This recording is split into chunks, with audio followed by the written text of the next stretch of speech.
This is Win News. Tonight, preschoolers return to Morwell 4 weeks after being moved away. A 52-year-old Wonthaggi man was taken to hospital after an incident at Loy Yang B this morning. The man was welding as part of routine maintenance on one of the burner ducts when an explosion described by police as minor occurred. The explosion forced the contract worker to be thrown against the duct walls where he hit his head. He was taken to LRH for observations. WorkSafe is investigating, but it is believed all safety requirements were complied with.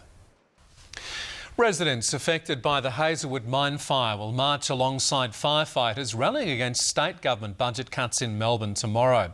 Today, preschoolers returned to Morwell 4 weeks after they were relocated away from the smoke. After 4 weeks of being bused to Moe, preschoolers returned to their kindergartens in Morwell this morning. My teachers are certainly relieved and there's some eager parents outside waiting now already. Latrobe City closed its Maryvale Crescent preschool on February 17, a week after the mine fire started.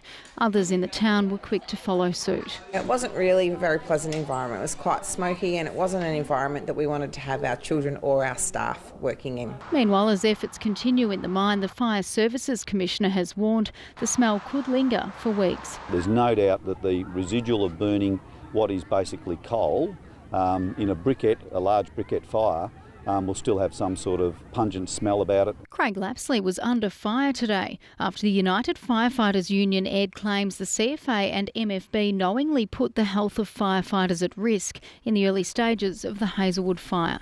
Citing a consultant's report, the union says authorities were warned of the dangers of carbon monoxide exposure and told all firefighters should be wearing breathing apparatus. Mr Lapsley says it will form part of the inquiry.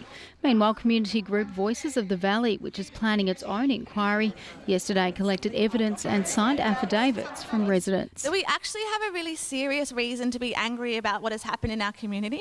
Brooke Van Newton, Win News. Thousands of firefighters who battled the Hazelwood coal mine blaze may have had their health placed at risk. An independent experts report warns that potentially poisonous carbon monoxide levels were too high.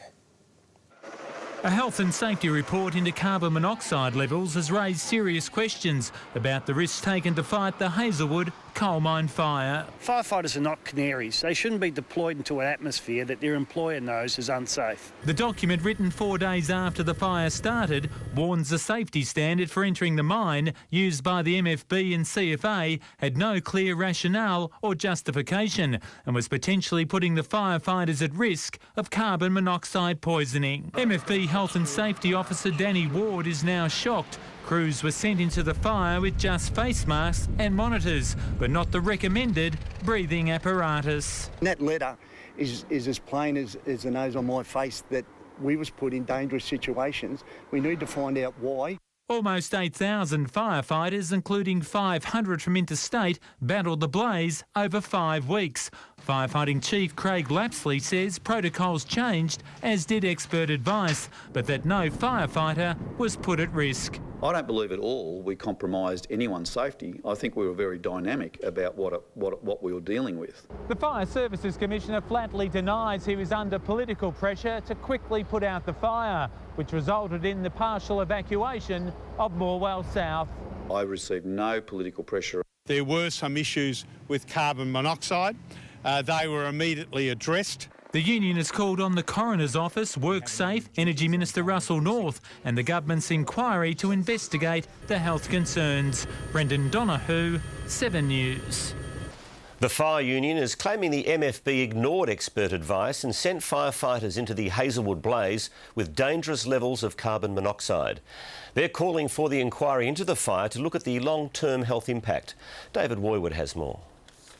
The Morwell mine fire may have been declared safe, but firefighter Danny Ward claims it's come at a cost to his health. Is as plain as the nose on my face that we was put in dangerous situations. He bases that on this letter. Leaked advice showing the MFB was told that an acceptable level of carbon monoxide was around 2.5 to 3%. But on February 13, 3 days after the blaze started, it was sending firefighters back into the mine with levels of 5%. Firefighters are not canaries. They shouldn't be deployed into an atmosphere that their employer knows is unsafe. But the Fire Services Commissioner says he relied on other advice. And that was also validated through what we were doing with EPA and the Chief Health Officer. There are now calls for the inquiry into the fire to be widened to uncover any health risks to the 7,000 firefighters involved. And only a specific reference to that in the terms of this inquiry will satisfy that. But the Premier's confident the investigation is wide enough.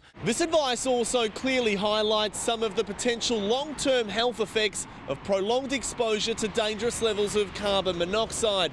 And not surprisingly, topping the list of several studies is chronic heart disease. I don't believe at all we compromised anyone's safety. Firefighters like Danny are now waiting for blood test results. Gutted, devastated. I'm really upset with MFB management. And the union's looking at legal action. David Woywood, 10 Eyewitness News.